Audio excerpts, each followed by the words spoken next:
Hello, my name is Kaushal Amin, and topic of my presentation is just discussing various wastewater disposal methods from hydraulic fracturing or fracking and their environmental effects.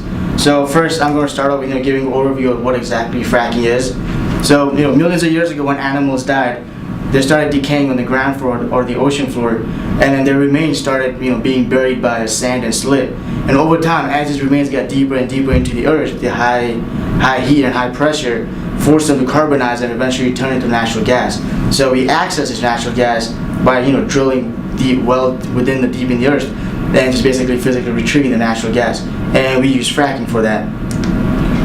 So official definition of fracking is process using natural gas wells to break apart rocks and release natural gas.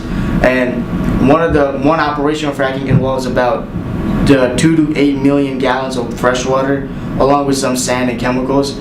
So that is a lot of fresh water that goes in one operation of fracking. And with that fracking, though, about 30 to 40% of the water does tend to come back up to the surface, and that water, wastewater, the composition is nowhere near the fresh water's composition. It contains high amounts of total solid dissolves, such as salts, metals, minerals.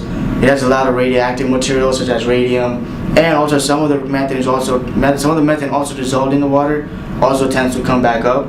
The graph on the right shows the TSC concentration from these wastewater can go from up to 25,000 milligram per liter, and to put into perspective, our ocean water is only about 10,000 to 15,000 milligram per liter. So this wastewater that's coming out is even more saltier than the ocean. Comparing to drinking water, you could see that chloride concentration is exponentially well above the drinking water limit. So is barium, boron, and also radium, which is a radioactive material. So this wastewater is not only salty, but it's also very dangerous if it were to contaminate our fresh drinking water.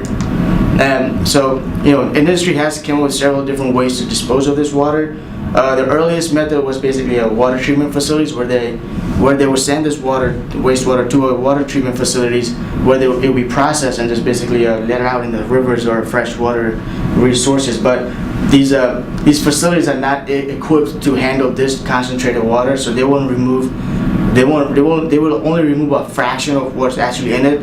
So most of the water that is being released in the river is actually going to be a lot of contaminated water, a lot of salt and a lot of radioactive materials, which can potentially get into the drinking water supplies.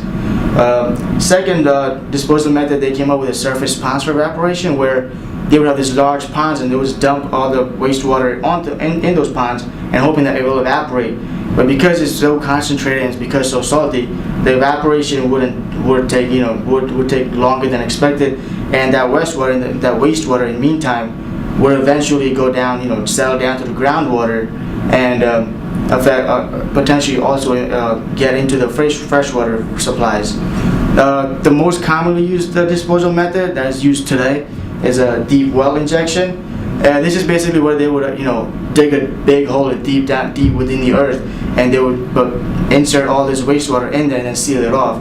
So in the beginning, this wastewater disposal method worked perfectly, but as over the years, as they kept doing more and more, there are many reports that this deep well injection is actually causing mini earthquakes in the surrounding areas, because it's seeming to change the overall geology of the area. So for example, in Oklahoma, where they created this one deep well injection, before the deep well injection, there were no earthquakes, right? There was no seismic activity ever recorded. But within 2 years of the deep well injection, there's about 11 earthquakes in less than a year. So the only thing that's contributed to those earthquakes is deep well injection. So that method is obviously not being environmentally friendly or even more efficient. Next, the method that has actually been in planning right now is recycling and centralization of wastewater. So what that is, basically they would centralize all the wastewater from surrounding wells and minimally process that wastewater and send it back to the wells in the initial fracking stages. So this will not only minimize the effort required to process the water, but also it will minimize the amount of fresh water that is needed. So as the fracking is increasing today and will increase soon, I think this recycling centralization is the next disposal method, revolutionary disposal method. Thank you.